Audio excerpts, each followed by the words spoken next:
Welcome everybody to the first panel of our conference, Ceramics from Islamic Lands.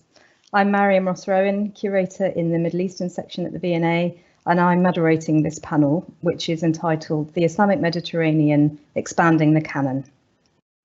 So all the speakers have pre-recorded their papers, and you can watch these at the Vimeo link provided in the conference pack. So if you haven't had a chance to do that beforehand, you can watch the papers after the session.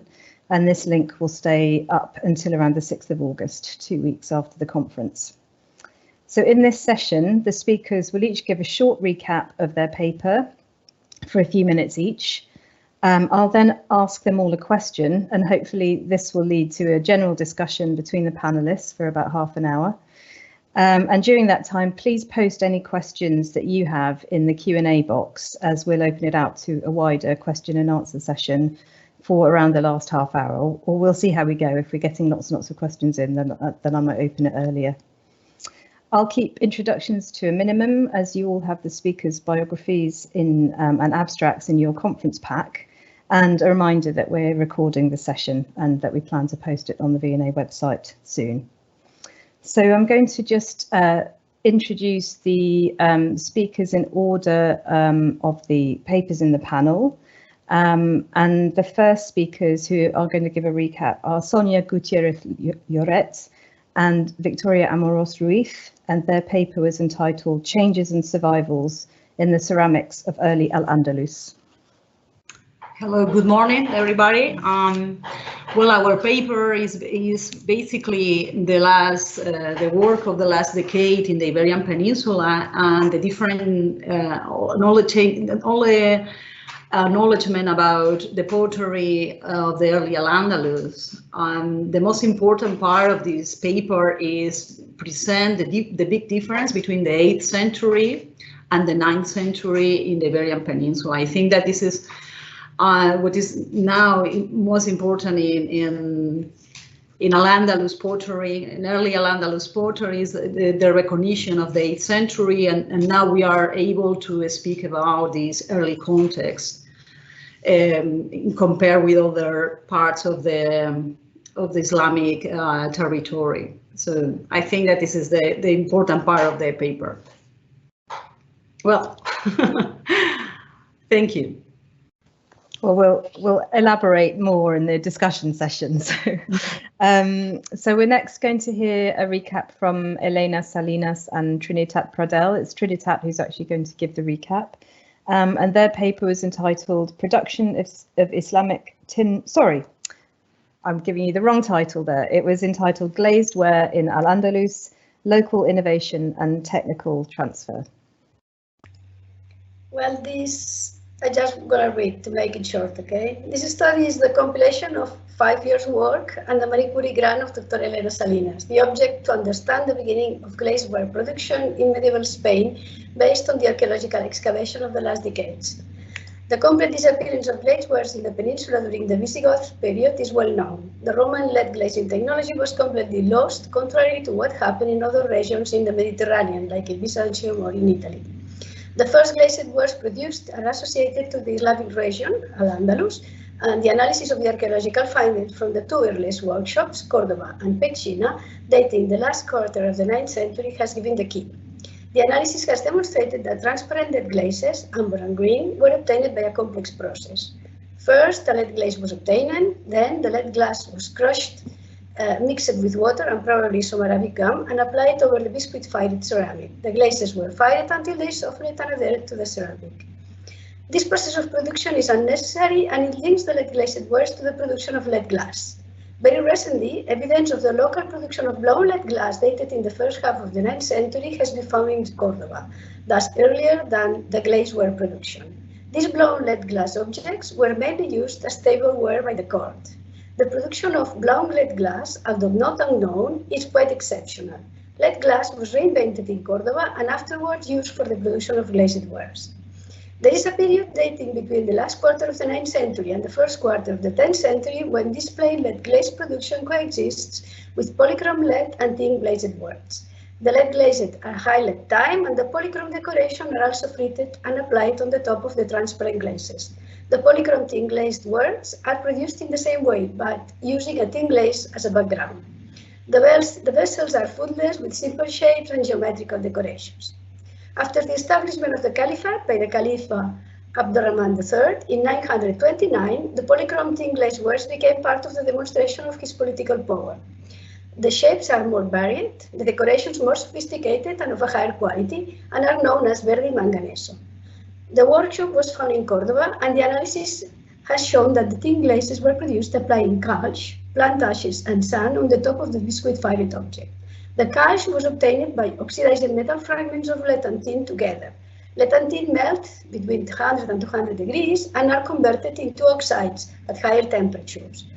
The use of calx has also been found in the Eastern Mediterranean Islamic regions.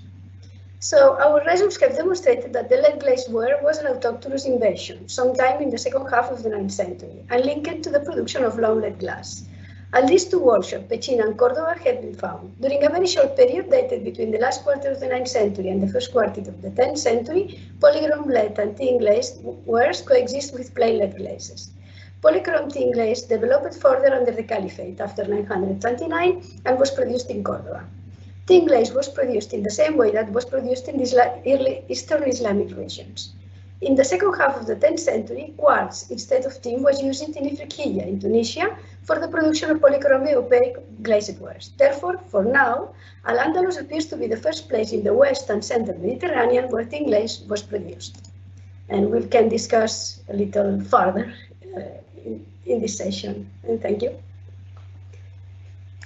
Thank you very much. So we're now going to hear from Mike Tite, and this is a project that he is doing in collaboration with our two previous speakers, Elena Salinas and Trinitat Pradel. And his paper is entitled Production of Islamic Tin Oxide and Lead Antimonate Opacified Glazed Ceramics in Egypt and Tunisia, Ifriqiya, in the 10th to 11th centuries.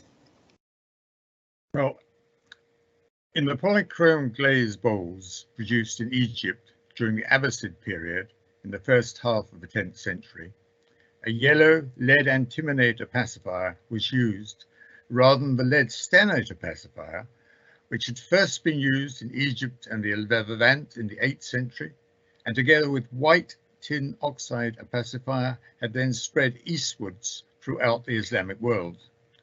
So the first question is, why was lead antimonate used in Egypt in the Abbasid period rather than lead stannate? Well, it seems probable that the technology for yellow lead stannate opacifiers had been lost in Egypt during the 9th century. Now, although lead antimonate had been used as a yellow opacifier in glass production from about 1500 BC until the 4th century AD, when the Roman glass producers had switched to lead stannate and tin oxide white, it seems unlikely that any memory of a previous use of yellow lead antimonate opacifier survived. Instead, lead antimonate was most probably rediscovered when the Islamic potters were experimenting with various available minerals, specifically galena, which is lead sulfide, and stibnite, which is antimony sulfide, in order to extend their colour range, which is quite wide at this time. Then, after the Fatimid conquest of Egypt and the move of Fatimid capital from Tunisia to Cairo in 969 AD, the decoration of the ceramics produced in Egypt was strongly influenced by Tunisian polychrome glazed ceramics. These being characterized by large areas of yellow glaze on a white background. However, in Egypt, the yellow glaze was opacified with lead antimonate, and the white background was provided by the application of a white tin oxide opacified glaze.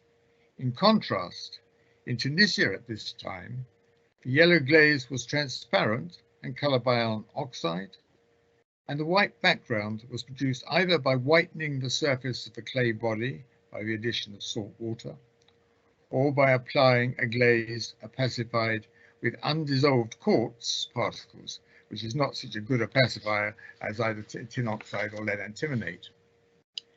And it was not until the late 10th to early 11th century that opaque yellow lead antimonate and white tin oxide glazes were first used in Tunisia.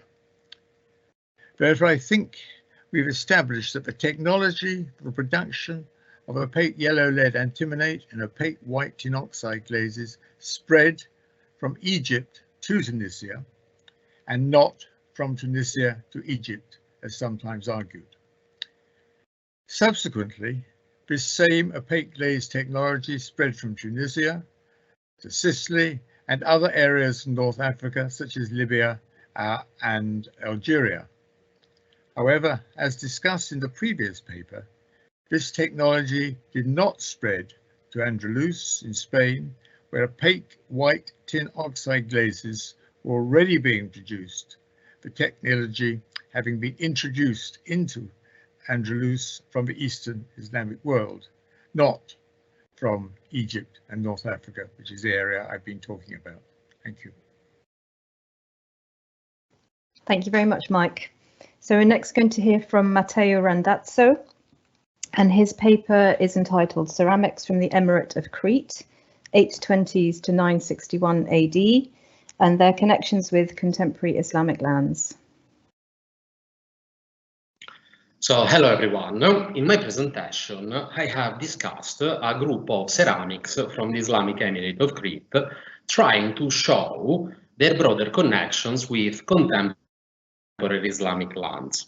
The most notable items come from urban excavations conducted between the 60s and 90s in the city center of Heraklion, which, by the name Al-Handak, was the newly established capital of the emirate. These items are currently exhibited at the Historical Museum of Crete, but with the sole exceptions of two examples, they had remained utterly unstudied and unpublished since the time of their excavations.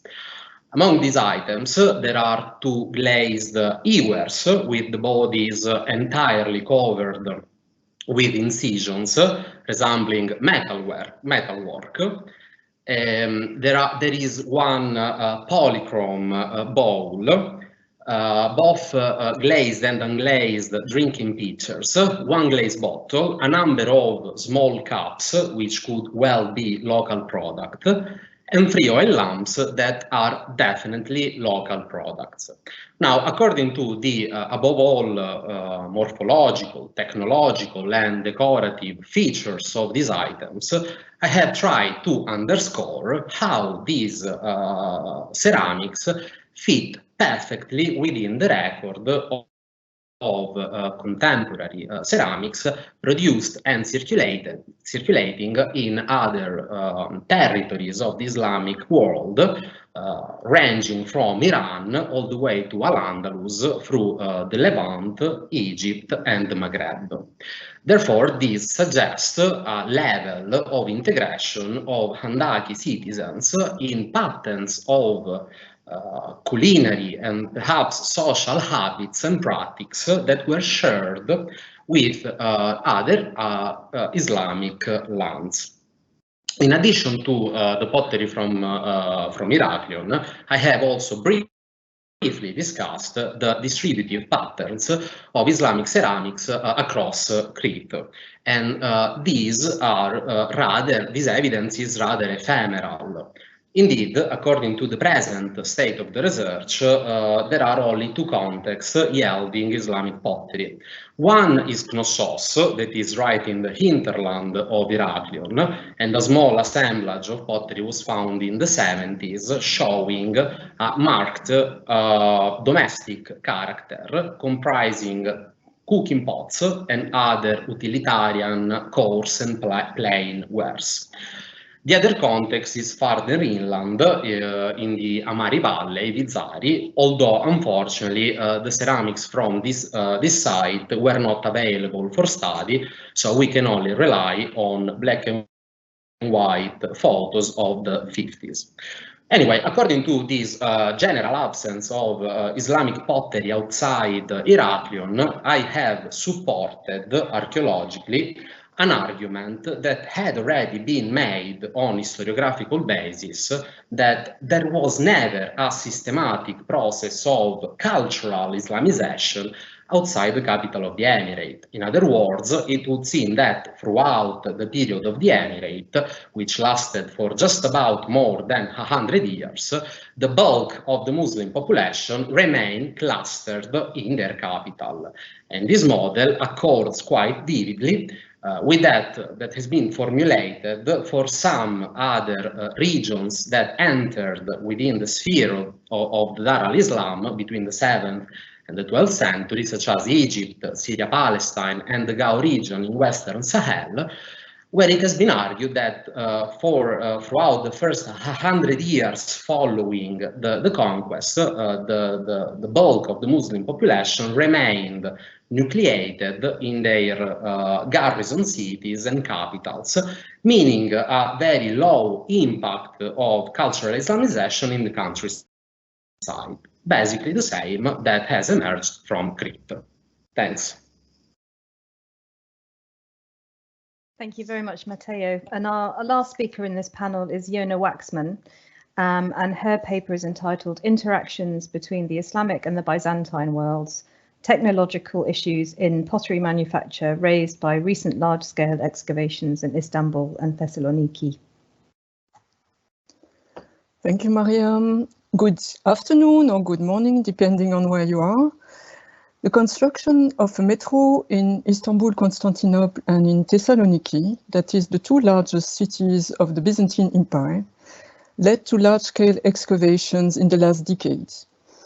Among the materials still largely unpublished, I would like to point out new evidence concerning the relationships between Islamic and Byzantine pottery, which also led us to reconsider previous evidence.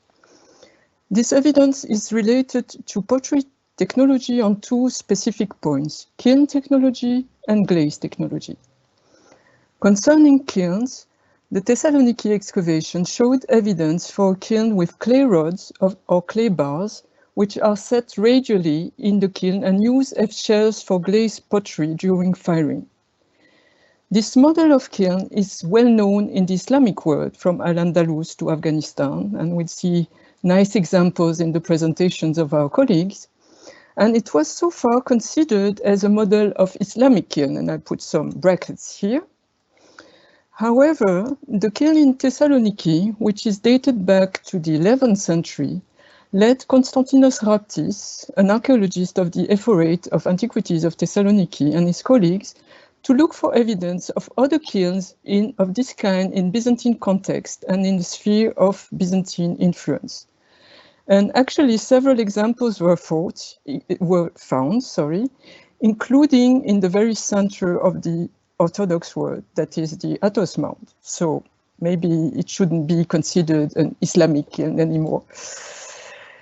And probably many more will now be found because they will be identified, which they were not so far.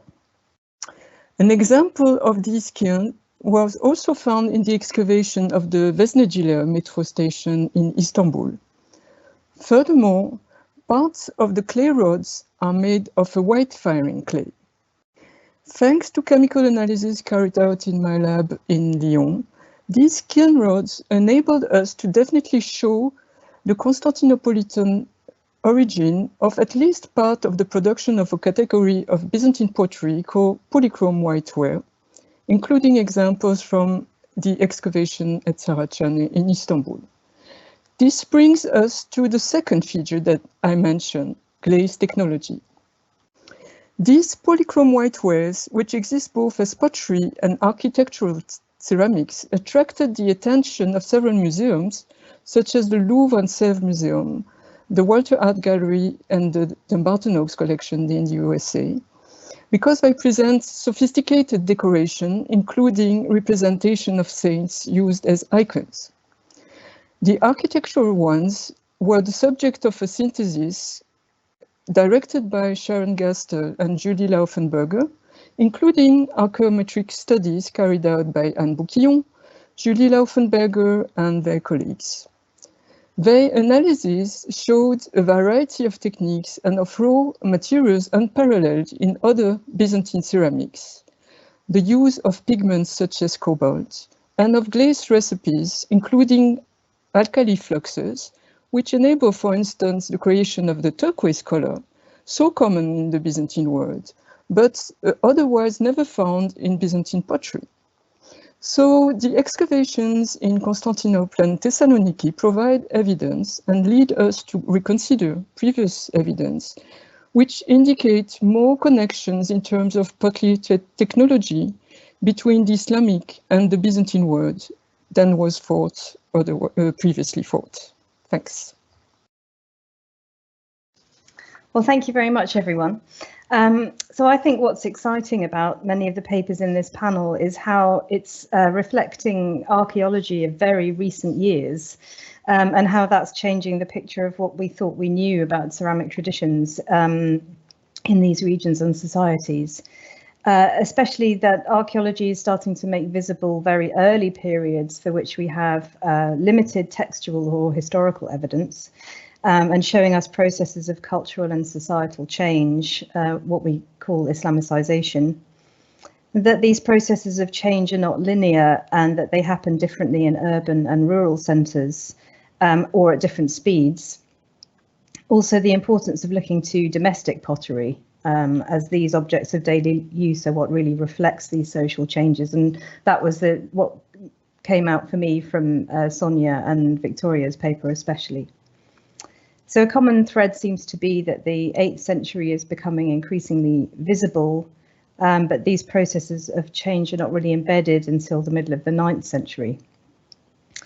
These papers all also show the importance of material science as a fundamental tool of archaeology and the processing of data about ceramic assemblages, especially for what this can tell us about ceramic technology and how this technology connects or does not connect different regions of the Islamic world. It reminds us that it's important to look below the surface decoration of the pot. So I've got questions for each of you in turn, and I might just keep asking my questions if we don't get any other questions from the audience, but I do encourage anybody out there to please submit their questions in the Q&A box. So the first question is for Sonia Gutierrez and Victoria Amoros. And it was really about expanding a bit more on the context that you didn't have time to talk about in your paper. And in particular, I wanted to ask you a bit more about the site of El Tolmo de Minateda, where quite a lot of the pottery in your presentation has been found. So one of the plans you showed indicated that it was an episcopal complex and a city. I was just wondering if you could say something about the wider context of this settlement. Okay, El Tolmo is really unique in Islamic, because El Tolmo is unique because of the site in itself, but because of the project as well. You know, because we have been carrying out a research project along the last 30 years. We're talking about a long time. So it give us opportunity to understand properly a very complex stratigraphy context, and it has given us the opportunity to understand Visigothic episcopal see that is transformed into a Visigothic city.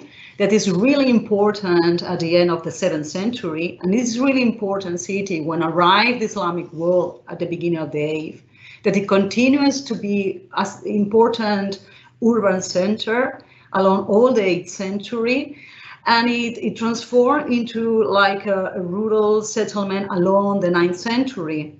But El Tolma stops their life before the arrival of the Caliphate at the beginning of the 10th century. So give us the opportunity to understand the process of early Al-Andalus without the interruption of the 10th century and 11th. And I'm so sorry what I'm saying, because I know that a lot of people here are specialists in 10th century and 11th.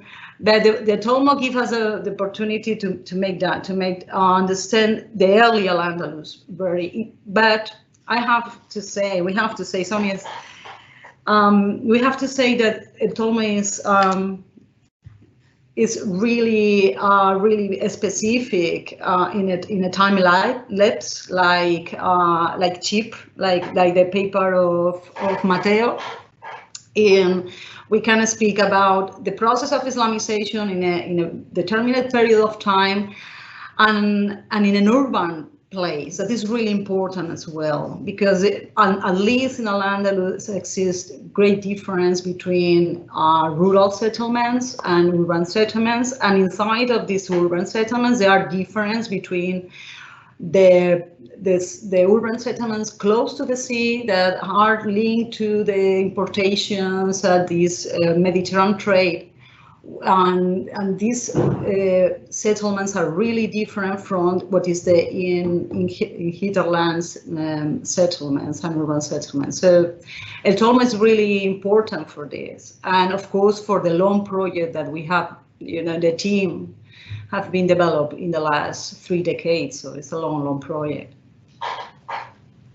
I don't know if I answered properly your question. Well, I'm sure there's a lot more to say about it, more time than we have in this session. But there was one particular object you showed that I just wanted to ask you about, which was a bottle with a painted Arabic inscription on it, which I presume dates to the 8th century as well. Yeah. And I just wondered what the inscription said, and was it a signature? Okay, this bottle is published in a paper of 2007. It's online, so you can get it if you want. Okay, the inscription was studied by Maria Antonia Martinez.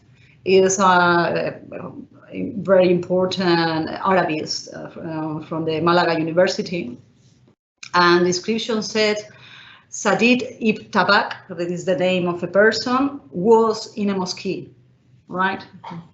So, and it comes from a context of the first half of the 8th century. And what is really shocking or curious is the fabric of the bottle in itself. There are only 3 objects more in El Tolma with this kind of fabric. The 3 of them are from a context of the first half of the 8th century. We have made a thin section of the bottle, but we don't have the origin. But it's not it doesn't come from the Iberian Peninsula, so we don't know where it comes from, right? So. But the context is really well studied. Is published in a book of the book of the pottery of the Tolma that was published in 2018, and it's a very well context of the first half of the 8th century. Thank you very much. I'm going to look the book up as soon as it's possible to get back to the library. So I've got a couple of questions for Trinitat and Elena as well. And obviously, if anybody out there has questions for Victoria and Sonia, please post them in the Q&A. I just wanted to ask Trinitat and Elena more about the technology of making tin glaze using the calx vessel. And especially that you talked about how this process was used to make tin glaze in the Islamic East. And I just wondered if you could elaborate on that a little bit more, maybe give some examples of comparative analysis that's been done on Eastern Islamic pottery, but also I've got a second part to this question, but maybe I'll let you answer that bit first. Well, all this started because we were working with Mike Tite, trying to understand the beginning of tin glaze production a long time ago, okay?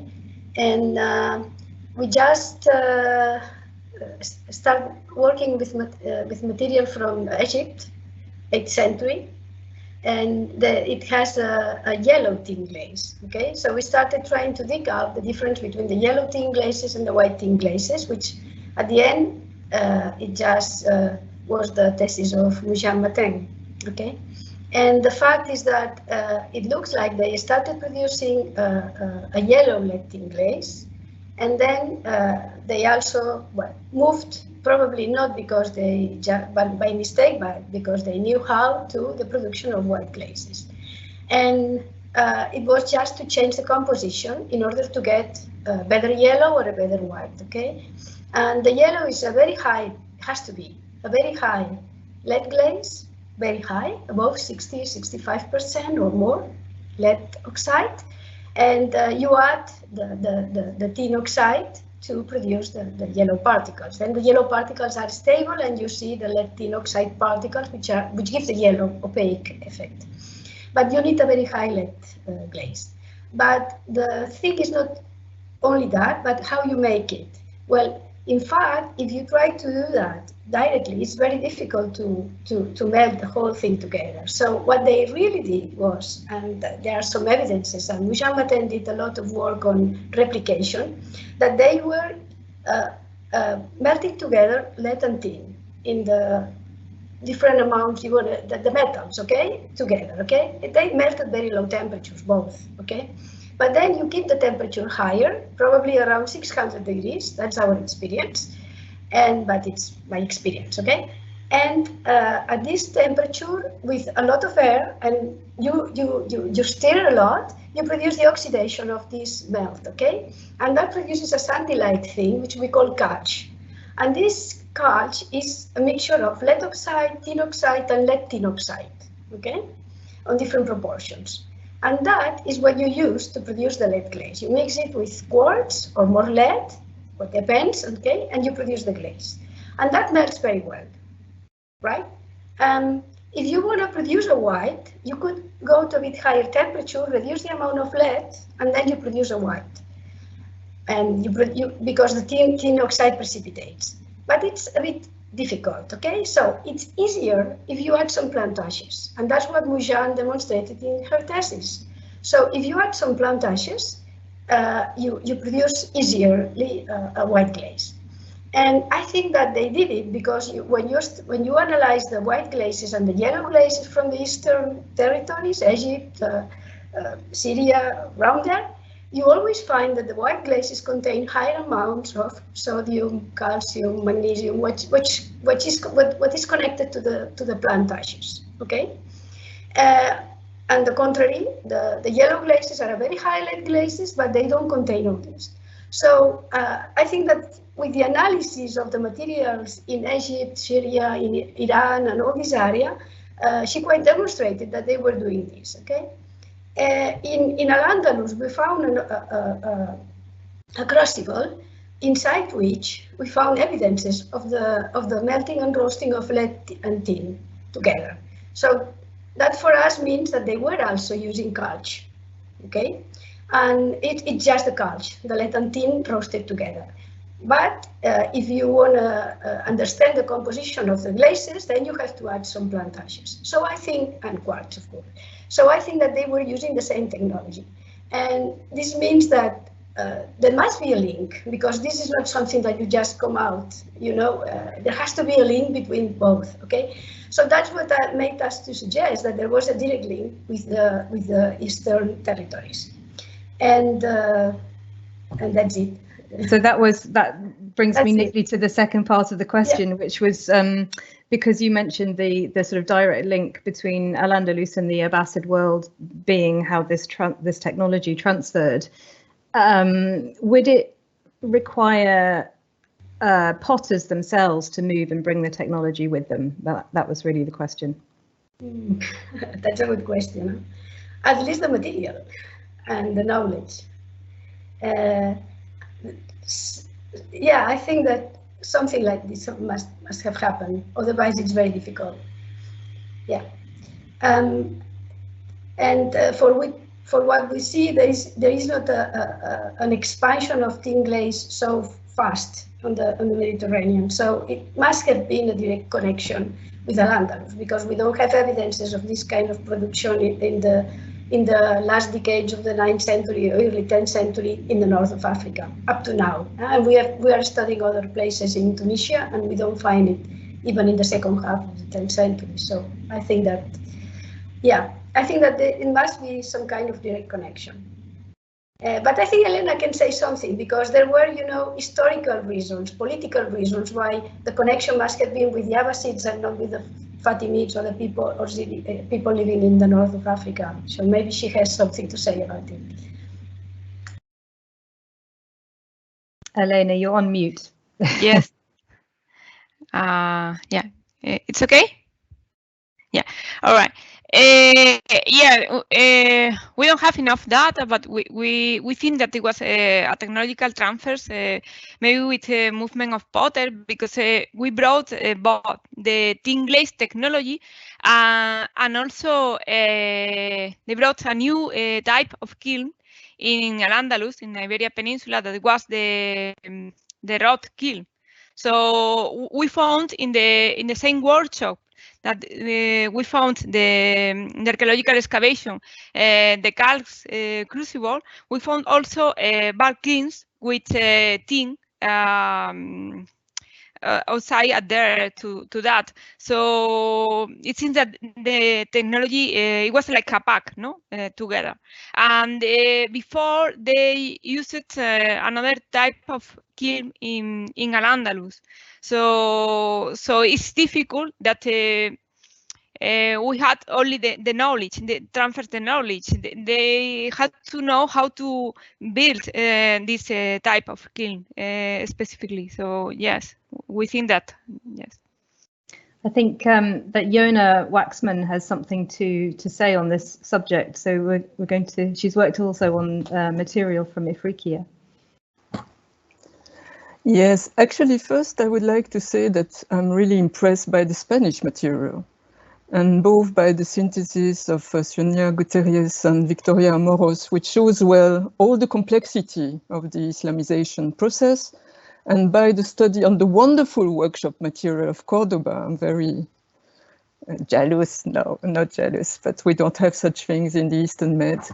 With these very significant results, I would say, concerning the connection between lead glass and lead glazes, which is, as far as I know, unparalleled in other parts of the Mediterranean world. So this is really something new, and I think it's really important to point this out. On the other hand, I'm less convinced by the hypothesis concerning the technological transfer, and especially by the presentation of the Tunisian material. Having worked in Tunisia and also a bit on Egyptian material, I can tell that the complexity is present there too. And I'm afraid that what you're showing is only part of the picture and may not be representative of the whole production. So yes, we have in 10th, 11th century in Ifriqiya, green and brown painted ceramics on yellow transparent highlight glazes. But there are also in Rakada, green and brown painted wares on white opaque background. And the analysis of Claudio Capelli showed the presence of tin oxide, cassiterite, in this material. And there are also other clues in Sabra al-Mansuriya, which point to the use of lead stannates in the manufacture of opaque glazes. So I would not conclude, if you ask me, that tin glazing did not exist in Ifriqiya at that time. And in general, it seems to me that it's very difficult to propose theories of diffusion of techniques based on a few samples which may not be representative. So this is really something which, if there is something, it's there. But if it's not, maybe it's that you don't have the material and you don't have the whole picture. And so it's kind of tricky to propose theories of technical transfer in these conditions. And just to conclude on this point, I do not want to appear too chauvinistic, but the latest results both on Ifriqiya and Egypt come from French excavations, those of Patrice Crécy and Mourad Rama in Sabra al-Mansuriya, and those by Roland Pierre Guéraud in Istablantar, the first Islamic establishment of what will become Cairo. And it would be good, I would think, to take them into account. Thank you. Thank you very much, Yona, for that important intervention. That leads nicely on to the I have a question for Mike. I'd like to bring him into the conversation, if that's okay. So I mean, I found this, I had to watch this paper several times in order to understand the science, and I'm still not sure that I did. And hopefully there are people out there who are more scientifically minded than I am, and will have questions for you on that. So yes, I mean, as Yona was just saying, your paper sort of starts to shift, identify shifts in ceramic technology, and how these are differentiated in different regions, and especially with the introduction of glaze opacification technologies in the ceramics found in North Africa, concluding that this spread from Egypt to Tunisia by the 11th century. And then you mentioned the spread to other areas in North Africa, including Libya and Algeria. And so my question really was, what is the evidence for that spread? What site? I mean, you must have done some comparative analysis on objects, on fragments found from sites within Libya and Algeria to make that come to that conclusion. And I was just wondering if you could say a little bit more about that. Well, no, I can't. Not very much. I mean, we've done analyses of the stuff from Tunisia, where they're still using white background due to either a glaze opacified by quartz or the effect of adding sort of salt water to the clay and producing a whitish layer. But we haven't done anything from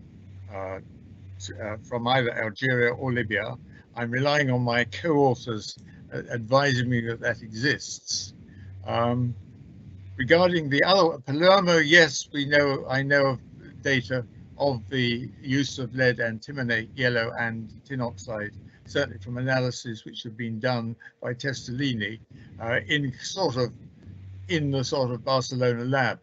So one is fully aware of those analyses, but I can't say anything about Libya or Algeria. But whether sort of Elena can or Trinidad, I don't know. But I can add something about it. We are also analyzing a very large settlement, Utica, in Tunisia. And it's also dated on the second half of the 10th century, material we are studying, and there is no one with tin. And the interesting of these excavations, the one we studied before, which is near Cartago, Ventuar, and this one, Utica, is that they have a good archaeological dated, or at least a good, chronological material. Okay, so the problem with very old excavations, like the one in Sabra that I think has not yet been published, is that we don't have good stratigraphies. And the ones we have studied who have reasonable good stratigraphies are the one in Cartago and the one in Utica, and there is no tin. And the white opacification is produced by quartz. So as far as we know, which is not always and not everything, of course. And of course, I can change my mind if I study more material, and I will be very happy to change my mind to help to make Yona happy. But for now on, we haven't found tin in a well-dated stratigraphy or reasonably well-dated stratigraphy in Tunisia. And we have been studying quite a lot of, not a small sample, quite a large amount of material. And the work from Veronica Testolini in Sicily showed a similar kind of materials, okay? And again, it's problems with the stratigraphy. If it's 10, it's 11, it's always this shift. The big problem is that the Fatimids occupied Egypt at 970 something, okay? And they established there. And that's the last quarter of the 10th century. So from there on, seems that tin spread from our point of view to the north of Africa. But we are talking about the last quarter of the 10th century. So again, it's a problem of how we date things and how good is our stratigraphy, okay? So this is what we have from now. For now, we have this, and that's all I can say. Of course, I can change my mind if I study more material from somewhere else, which is properly excavated and published. But as far as I know, this is what we managed to get. Jona, did you have something else you wanted to add? Well, you may also look at the results of the others on Tunisian material. For instance, Sabra al-Mansouria is a stratified excavation, and it's recent. It's true that there are both ancient excavations and recent ones. And no, the point that I would like to make is that the picture may be more complicated, more complex than the one that you propose. That is that there may be several workshops having different technology at the same time. So that the one that you studied in Biotua, sorry for the pronunciation, I see no connection with the material I know from the region of Kairouan, and it may very well be an independent production with a different process of opacification.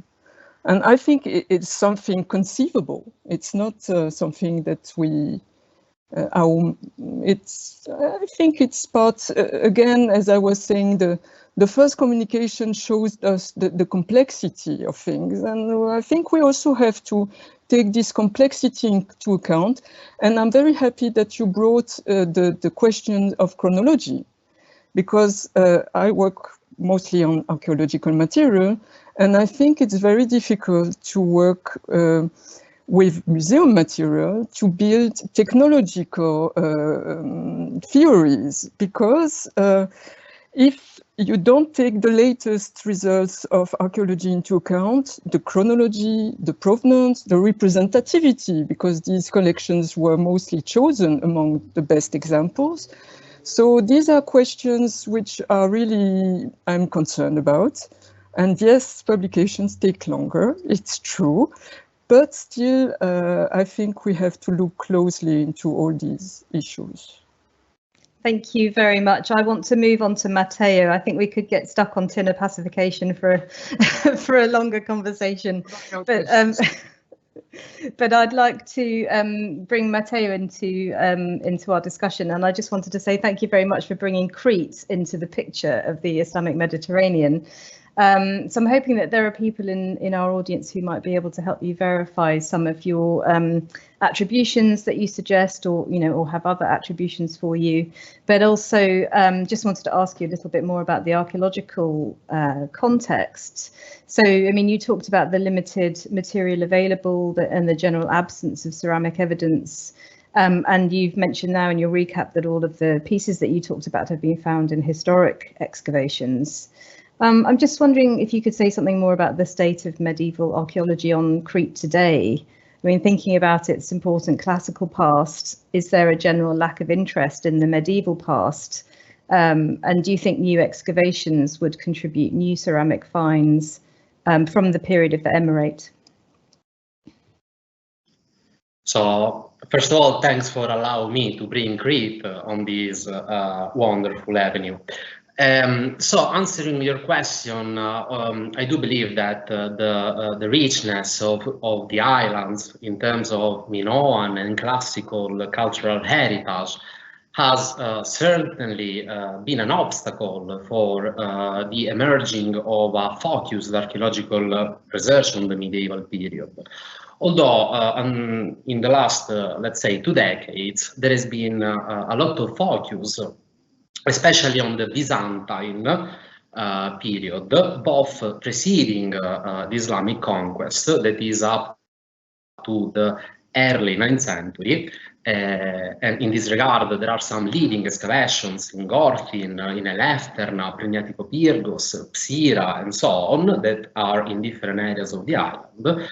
As well as a more recent focus on the second Byzantine period, so following Nicephoro Phocas' reconquest of the island, although it should be pointed out that there is a gap of knowledge for the first approximately 50 years following the Nicephoro Phocas' reconquest. So we have to wait until the 11th century before the archaeological record is again rich in evidence. Regarding the Islamic period, that's a bit a complicated and sometimes can be even political issue.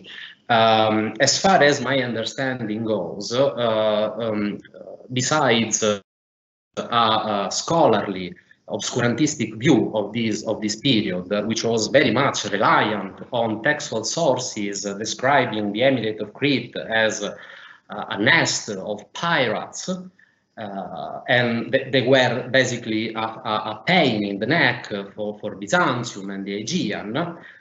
From my understanding, there is also in the popular, at least, understanding of this period, a biased view, as often, too often, this period, the period of the Emirate, is seen as through the lens of their most recent Ottoman domain, which ended only in the very late 19th century, which eventually was rather problematic.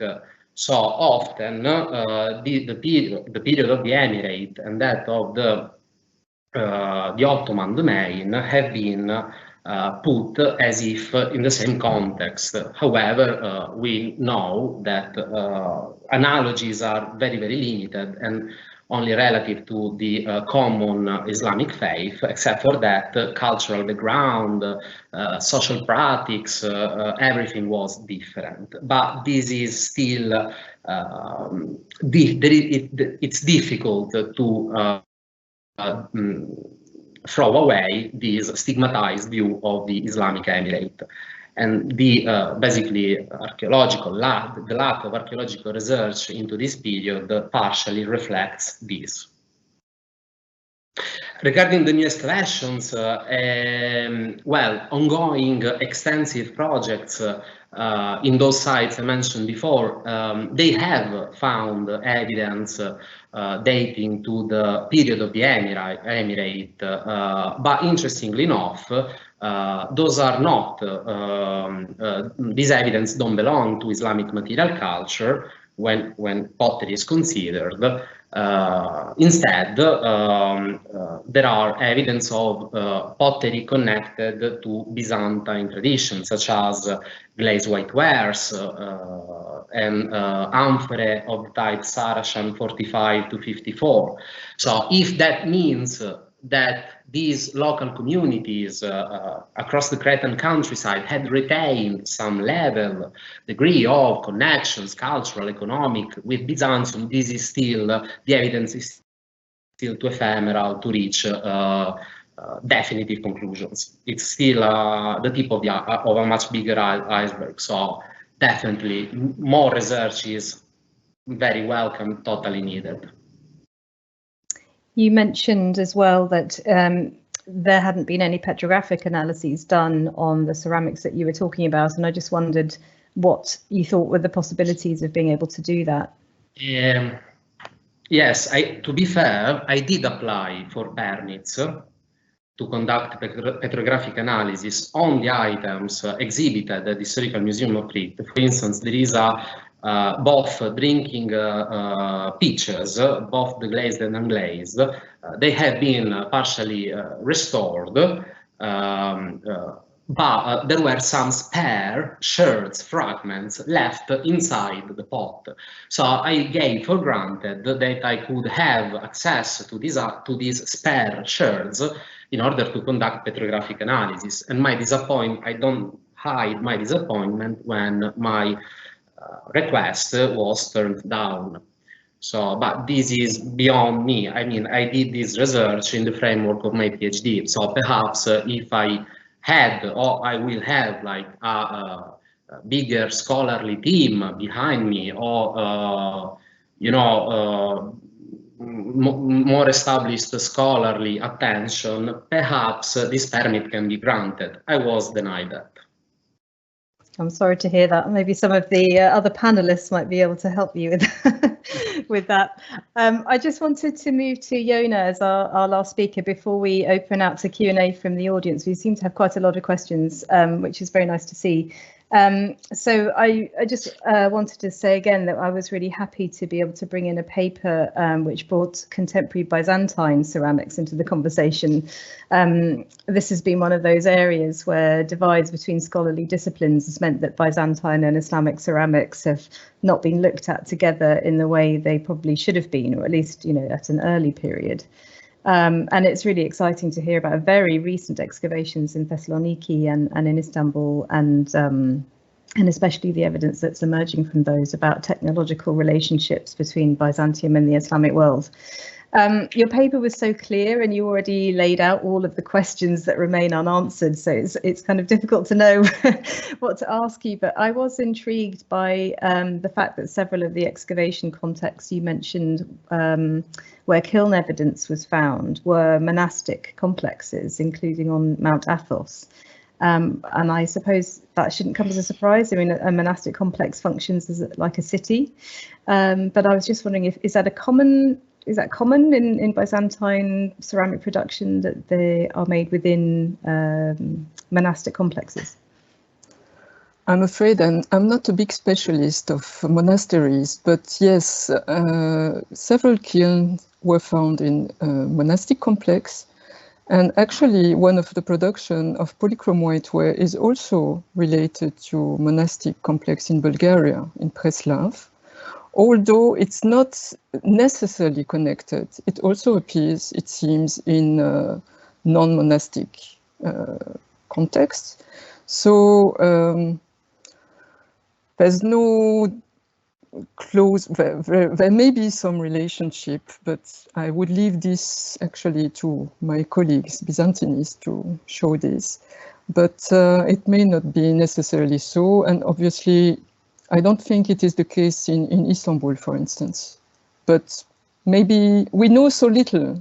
This is something that I would like to stress, is that Matteo said the tip of the iceberg. I don't know how to put it. It's really the tip of the tip. And so my hope is just, again, as Matteo said, that we have more the opportunity to study this material, which is kind of very difficult, let's put it this way, and to know more about it, especially the context, the chronology, the material associated, and many things that we still ignore, I'm afraid. Could I ask you a second question, which sort of goes outside of the period that you talked about in your paper? It was just interesting to hear about the kiln furniture made of the white firing clays, and the proof that this gives for the production of polychrome whiteware in the Byzantine capital. So sort of looking to the wider context of Islamic ceramics that we're talking about this week, and your own interest in ceramic technology and material science, I was wondering if we know if this white firing clay continued to be used in ceramic production in Anatolia into the Islamic period. Could it have contributed, for example, to the white bodies of the ceramics made later at Iznik? Well, the ceramics made later at Iznik are different, completely different technology. It's what I call synthetic paste, stoneware, stone paste. So it has no direct connection, and this comes through, actually we see it come in the late, in the 14th century through another way called Miletus ware, where it appears in the slip. And this is the study of one of my students, Jacques Burlot, that I would like to mention.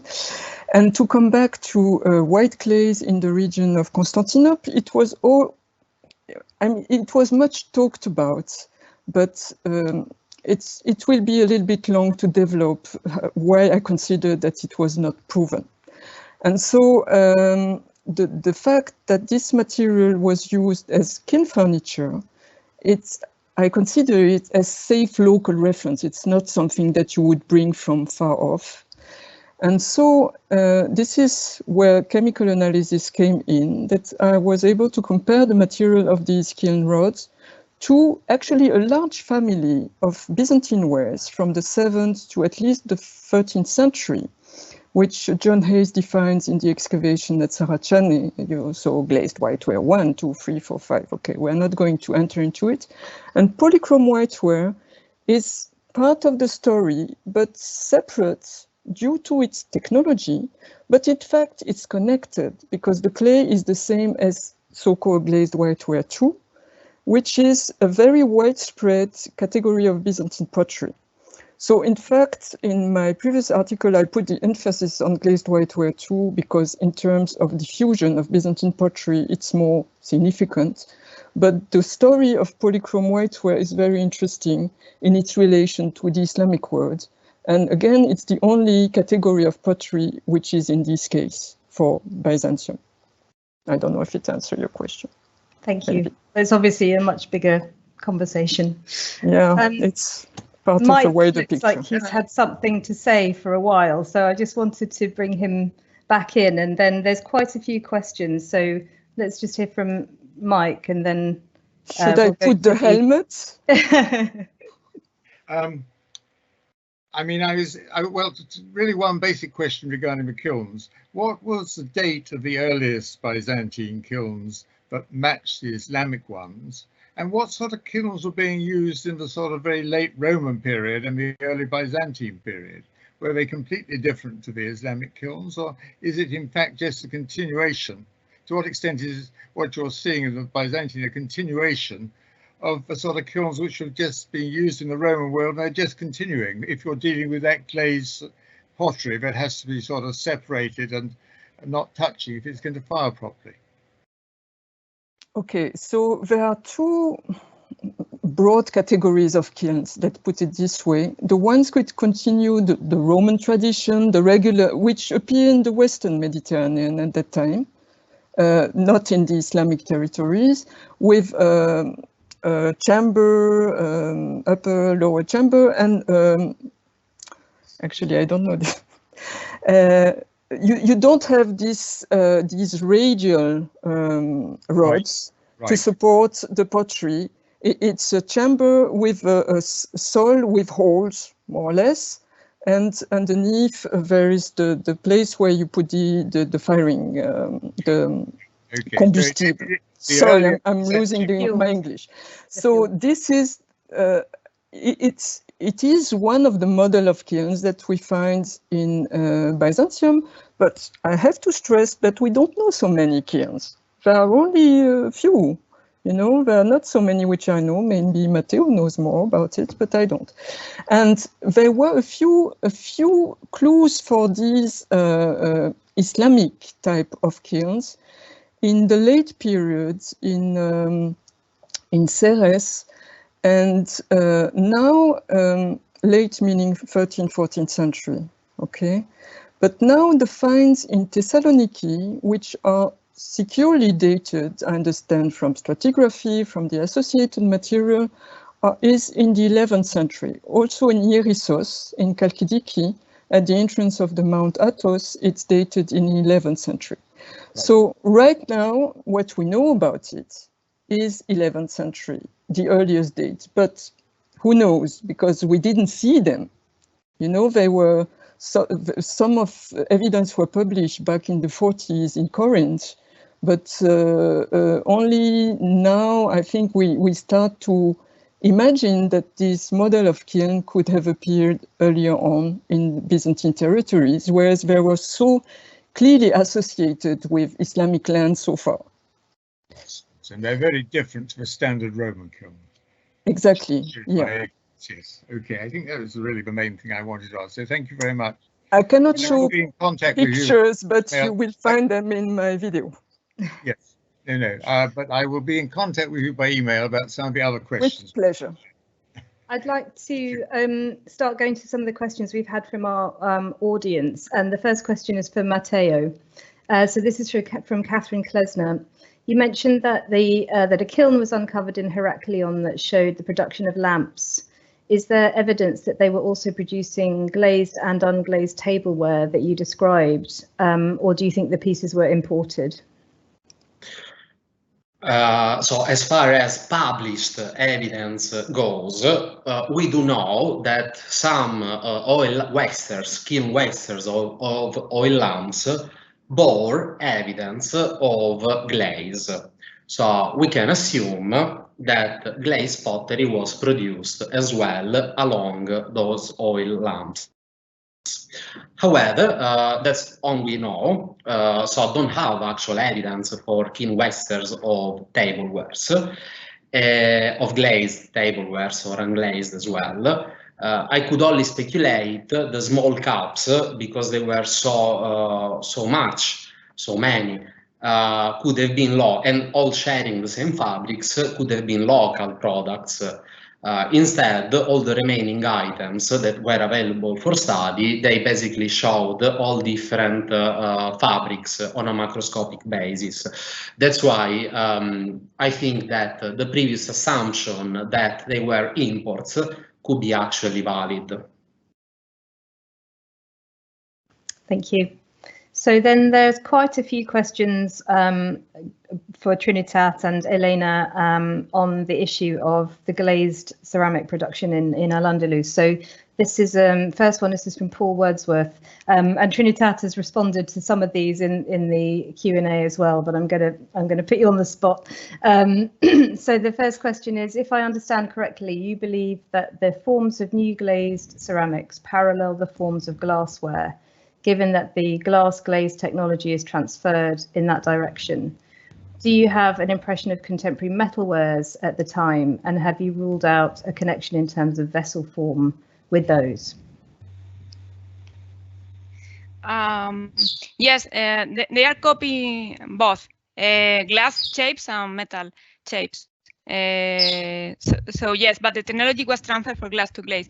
But it's true that in Cordoba, for instance, the first shapes that we have detected, the earliest one, they are bakers, and glass is for, we think that is for drink wine, but they don't have enough glass production for only for the elites in Cordoba. So this habit spread for the rest of the urban population in Cordoba. So they started to produce before that dishes or something like this. They produce bakers, glazed bakers, to imitate. Is like a lower quality, no? Because there are glass vessels that they are more expensive. But we have detected also some early glazed shapes that they are copy metal forms. Yes. I love that we can hear a Spanish bird in the background. Victoria, do you have a comment on that as well? Yeah, I want to say that it's really common that the copy of the metalware into ceramics. It's really a common thing in all the late Roman world and in the early Islamic as well. It's more strange the copy of glass forms into pottery, right? So it's easier always. It's easier to make the comparison between metal and ceramics before the glass and ceramics. Yeah. It's You want to respond, Elena? About the other question about the raw material. Do you have a response on that comment by Victoria, or shall I just ask you the next question? No. Okay, so the second question was about the autochthonous development of lead glazes in the Iberian Peninsula. And there's a second question on this. Could you speak more about the sources of tin and lead in the Iberian Peninsula, and whether this may or may not have had an impact on this development? Yeah. Well, we have this advantage, in the Iberian Peninsula, that we have the local raw material. We have tin. I think it's the place, in all the Mediterranean that there are more tin. So, and the writing sources, the Arabic writing sources, told us that they are exploited the tin in the south west of Iberian Peninsula. So we think that this was one of the reasons that the tin glaze technology was developed first there in Al-Andalus that in other Western Islamic lands, because we have lots of lead mines, we have copper, iron, and we have tin that it was less common. So there's a related question from Ariana. about tin, and this is partly for Mike, this question. So she was wondering if it's possible to tell from testing the glazes where the tin would have come from. So would tin from Egypt look distinct from tin from Malaysia, for example? I don't think, as far as I know, anyone has yet established a reliable method of identifying the source of tin. I mean, people have tried various isotopic bases, but I don't think anyone has actually come up with any serious thing. I don't know whether Trinidad knows more about that. No, sorry. We have also been looking for this, and there is some people, some German people working on tin sources, tin mines, but I'm not sure they can do the same with the tin present in a glaze, you know, because that's another step up. So they did classify mines doing isotopes, tin isotopes, but you know, raw materials. I'm not sure if they really. That's something to be tested, something that has to be done. It's not yet really come up to here, I think. Thank you. That can be your next project. So there's a comment from Tim Stanley to Elena and Trinitat. He says the point made in your presentation about the different qualities of tin opacified glazes in palace and domestic contexts is a great gift to the rest of us, encouraging us to be bolder in considering these issues in many areas of the material culture of the Islamic period. So many thanks. One of my questions was on that issue. I mean, you talked about the higher tin content. Was it just the higher tin content, or was it a way of refining the tin that was used in those palatine glazes as well? I think it's the higher tin content, and probably, although this has not yet been studied, and Elena and some of the archaeologists historians should do it, the quality of the painting. Because I think that some of these pieces were of higher quality, not only because they contain more tin, but also because they were very nicely made, okay? So, of course, there is always, when you have an increasing society, rich society, or people who has the capability of afford better materials, you will have to expand your trade, and then you will produce materials of a lower quality, of a higher quality, and I think that this is what we found. But I think that probably the quality of the painting is more important even than the tin content, although the tin content is also important because it produces a nicer white background, okay? So, yeah. There's another question on glass. So for Elena and Trinitat again. The research by Shibilla et al. On 8th century glass production in Cordoba suggests that there was a new type of glass making technology that resorted to the use of lead slag from silver and lead mining and processing in the region around Cordoba. What do you think of this, and have you seen any similar parallels in glaze production? You see, we just have a paper which has been accepted for publication together with Nadine Chibil. So we have been comparing the lead glass production in Cordoba with the lead glaze production in Cordoba, and they are exactly the same. They were using the same lead glass. That's why we are connecting both things. So yes, there is a connection between both productions, the lead glass and the lead glaze in Cordoba, no doubt. So yeah, but it's been accepted, but it has not appeared in the web yet. So I cannot give you one. I don't know. Maybe Elena can send you something. It should appear soon. But yes, we connected both things, you know, when we realized that, and then we made a publication together. So we know that this is connected. It's the same, exactly the same composition, the same type of glass, everything. Yeah. Thank you. We look forward to reading the publication. There's a question here that's sort of for all of the speakers. So seeing as we've got 15 minutes left, I thought maybe I'd ask this one now and give everybody an opportunity to respond, and then encourage anybody out there who's still got appetite to ask more questions to post them now so that we can ask them before we finish. So this is a question from Anne Hauer. I really welcome the wider comparative angle brought in by Matteo Randazzo with the comparison between Crete and other regions in terms of processes of Islamicization. I'm an Africanist and particularly struck by the reference to Gao in Mali. Could he and other speakers maybe speak more about the role of political elites in conversion to Islam? How much do they feel a comparative approach is helpful here, and how much is regionally contingent? It's a difficult question to end on. It is an interesting question. So there has been made an argument for the Gao region where it has been noted that Gao city shows monopolistic tendencies. That is, that basically all imported goods come, ended up only in Gao city and not in the surrounding countryside.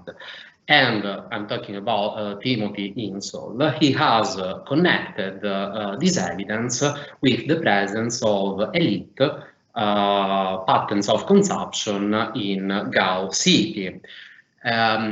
It would seem from the available evidence that the same occurs on Crete as well, where the only possible evidence of ceramic imports are in Heraklion, from Heraklion.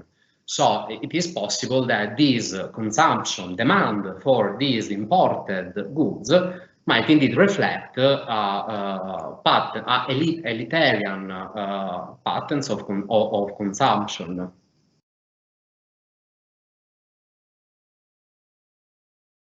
Would anyone else like to respond to that? What about Victoria and Sonia? Okay, well, it's difficult to say from if we speak about the early process of Islamization when we speak about 8th and 9th centuries. But it's related in some cases more to not only to elites in itself, because there are elites in the rural areas, there are elites in different stages. It's more related with urban economies and of course the development of markets and the development of the economy in itself, more than just from a point of view of elites in itself. So it's more complex. I think that if we only see it through elites and this kind of social scene, we are making a simplistic point of view. I think that is more complex. We have to add economy, we have to add the development of markets, technology, how to get, Trinidad and Elena were speaking about resources, how to get, all these resources, and all these are connected in markets, economy, and political stages. So I think that elites like social just related Islamization with some elites that come to, I think that is really simplistic. We have to start to make we have to make more complex analysis. I think so. I think that, and I think that Al-Andalus is and the study of early Al-Andalus has shown in the last decade why why we have the necessity to show this complexity. And when we talk about elites, because they are related with a lot of different processes in urban spaces, in rural spaces, in economy and in trade markets, etc. So I think that maybe it's more complex than this. I don't know. Thank you. Does anyone else want to try to answer this question? Matteo. No, I had another comment, a comment for Iona. It was not a further answer to the question. Shall I go? Yeah, go for it. Okay, so basically, I know your focus is on technological aspects. However, talking about interactions, you did mention some decorative analogies between some examples of sgraffito-ware and pseudo-Kufic or, let's say, Arabic decorative patterns. You may be already fully aware of these. If not, it's an unpublished information, but if you ask Gay Sanders, he can, I'm sure, spare some more details.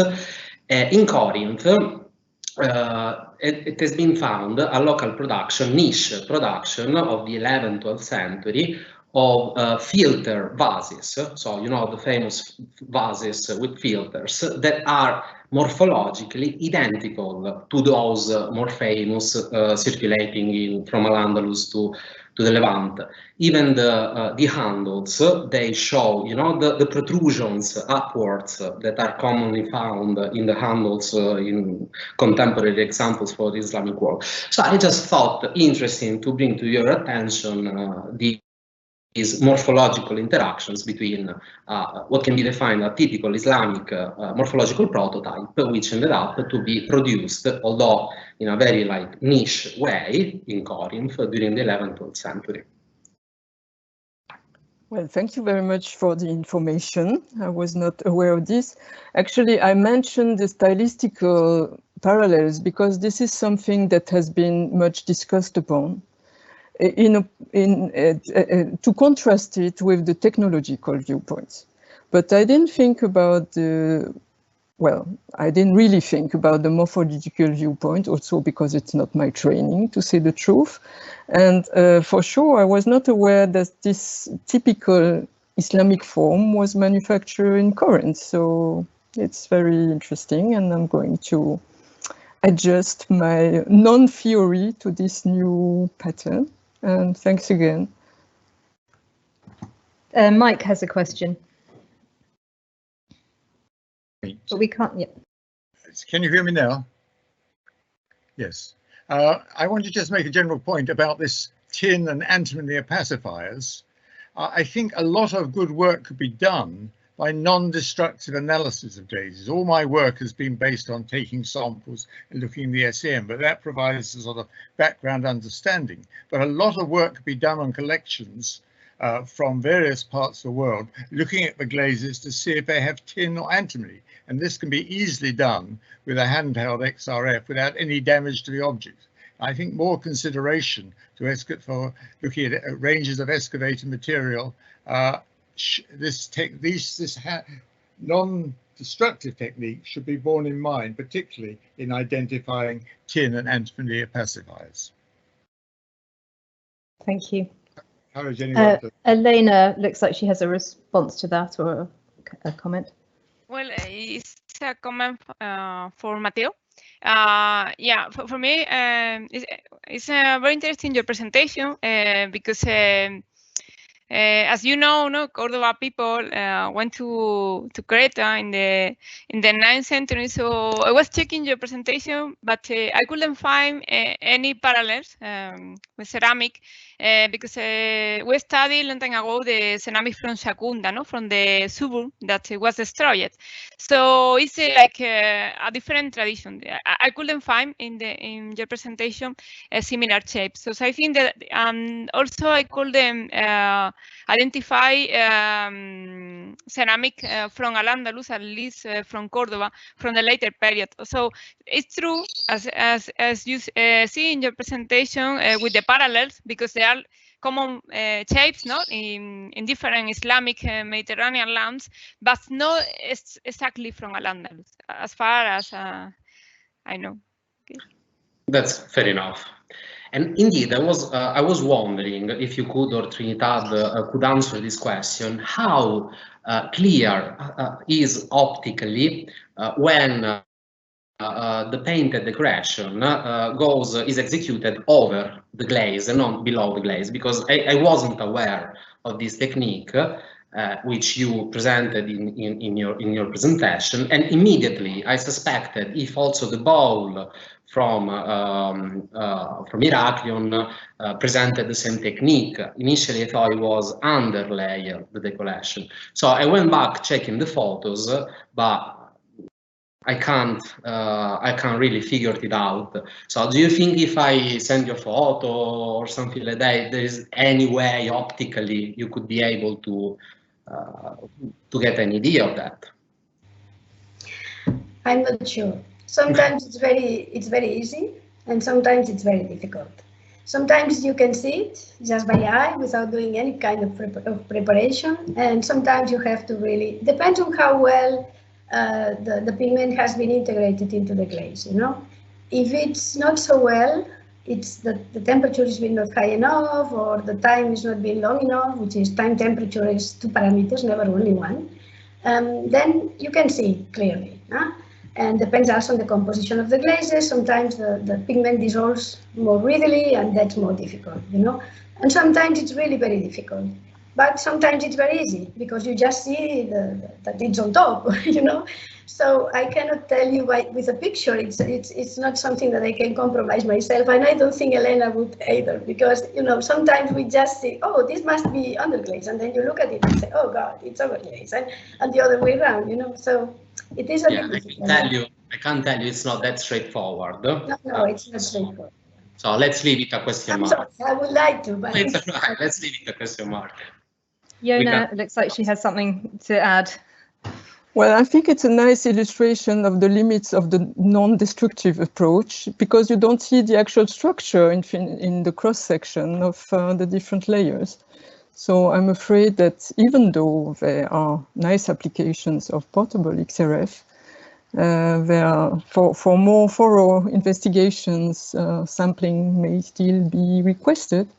And I just have a suggestion for Matteo concerning one of his, the bowl that you showed with a polychrome painted decoration. If the color of the fabric is reliable with this pinkish fabric, it looks like Egyptian kaolinitic production that is the early, I don't know, but it's just a suggestion because it's very typical, these pinkish or whitish hues. So you may look at it again with this suggestion in mind. And again, it's the limit of my eyes and of the color of your pictures. So I wouldn't say that it's proven, but it's some suggestion as you requested. So thanks a lot. I took a note. Thanks. So we've got 2 more minutes. I'm just wondering if anyone has a burning comment that they would like to make or question they'd like to put to any of the other speakers. And if not, nobody's raising their hand. So I just wanted to say thank you so much. We've actually been able to have a conversation, which has been really nice. And you've all been very generous with sharing your expertise with each other, and that's been really lovely. So thank you very much for your participation in our conference, and to everybody out there, please join us again at 3:30 British Summer Time for our next panel discussion, which will be on the theme of ceramics of the medieval Jazeera and beyond. Thank you very much, everybody. Thank you to you. Thank you.